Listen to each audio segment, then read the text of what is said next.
No Roman Reigns, no CM Punk. Paul Heyman এবার থেকে কাজ করতে শুরু করছে সেথ ফ্রিকেন রোলেন্সের সাথে। তো আজকে রেসলমেনিয়া নাইট 1 এর মেইন ইভেন্টে আমরা দেখতে পেয়েছিলাম CM Punk versus Seth Freakin Rollins versus Roman Reigns এর মধ্যে একটি ট্রিপল থ্রেট ম্যাচ।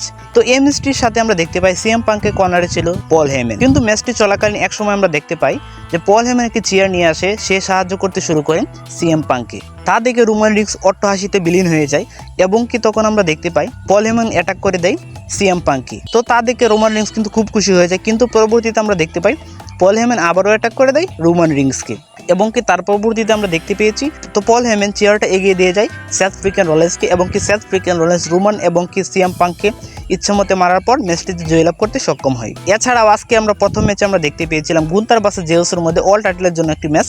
যে ম্যাচটিতে কিন্তু আমরা দেখতে পেয়েছি জেউসো হয়ে গেছে নিউ চ্যাম্পিয়ন, মানে জেউসো গুন্তারকে হারিয়ে হয়ে গেছে নিউ ওয়ার্ল্ড চ্যাম্পিয়ন। তো এই ধারণাটা কিন্তু আমরা সকলে পেয়ে গিয়েছিলাম যে জেউসো হতে চলেছে নিউ চ্যাম্পিয়ন। তো জেউসোর জন্য শুভকামনা থাকবে, দেখা যাক সে কতদিন আমাদেরকে এন্টারটেইন করতে পারে ওয়ার্ল্ড চ্যাম্পিয়নের সাথে। এবং কি তার পরবর্তীতে আমরা দেখতে পেয়েছি রয় ট্যাগ টিম চ্যাম্পিয়নশিপের জন্য একটি match, war riders versus the new ডের মধ্যে একটি চ্যাম্পিয়নশিপ ম্যাচ। তো এই ম্যাচটিতে কিন্তু আমরা দেখতে পেয়েছি দ্য নিউ ডে হয়ে গেছে নিউ চ্যাম্পিয়ন এবং কি ওয়ার রাইডার্স হেরে গেছে তাদের টাইটেলটি। তো ওয়ার রাইডার্স তাদের টাইটেলটির জন্য বেশি কিছু করতে পারে নাই। তো দেখা যাক দ্য নিউ ডে কতদিন তাদের টাইটেলটি নিজের কাছে রাখতে সক্ষম হয়। এবং কি আমরা তার পরবর্তীতে দেখতে পেয়েছি জেড কার্গিল ভার্সেস নেওমির মধ্যে একটি সিঙ্গেল ম্যাচ। তো এই ম্যাচটিতে আমরা আগেও ধারণা করেছিলাম যে এই ম্যাচটিতে জেড কার্গিল জয়লাভ করতে সক্ষম হবে। তো তাই হয়েছে, নেওমিকে খুব সহজে হারিয়ে দিয়েছে জেড কার্গিল। তো এই ম্যাচটিতে জেড কার্গিল জয়লাভ করতে সক্ষম হয়েছে। তো দেখা যাক নাইট 2 এর প্রথম ম্যাচে ইয়ো স্কাই, বিয়াঙ্কা ব্লেয়ার এবং কি রিয়া রিপ্লি ম্যাচে কোনো ইন্টারফেস ঘটাতে পারে কিনা জেড কার্গিল বা নেওমি।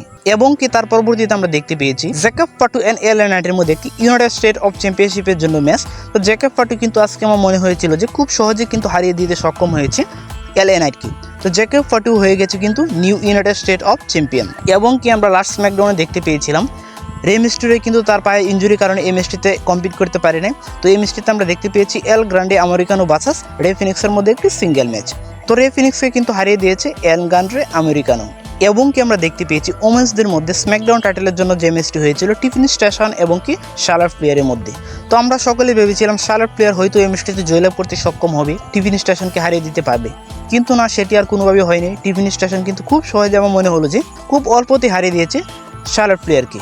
তো এই ছিল রেসলমেনিয়া নাইট 1 এর ম্যাচগুলো। তো আপনার কাছে কোন ম্যাচটি খুব ভালো লেগেছে বা কোন ম্যাচটি কীরকম হলে ভালো হতো তা কমেন্টে জানিয়ে যেতে ভুলবেন না। তো আজকের ভিডিও এই পর্যন্তই। ভিডিও ভালো লাগলে অবশ্যই লাইক, কমেন্ট এবং কি সাবস্ক্রাইব করে পাশে থাকবেন। ধন্যবাদ সবাইকে।